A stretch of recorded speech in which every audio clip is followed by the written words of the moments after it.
The situation on Ethereum, a bloodbath, 100 bends, 100 bends.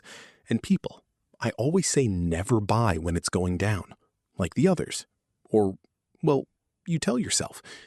At the end, it's not good because we never know up to where it's going to stop. With all the little tricks, let's say, I'll buy down here at 3,800. You'll buy at 3,500. You'll buy at 3,400. You'll buy at 3,200. You'll buy at 2,700. You'll buy at 2,300. And then we're in a range around 22, 2028 trades. You have to buy when it's going up, people. You can buy on the way down, but never on the way down. When you're running a victory, you hold on, you reach the top, the wind. Why?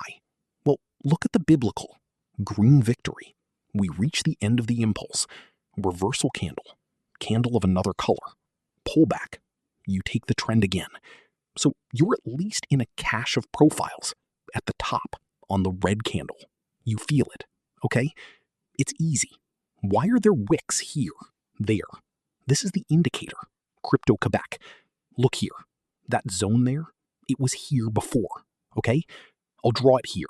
That zone there, it was here before on the wicks. So when it arrives here at the wick, it arrives, what, maybe a little wide? You see roughly the width. Is it necessary that it arrived in a zone where we top, we pull back, we come back to test, we pull back on the indicator, we come back a second time, double top?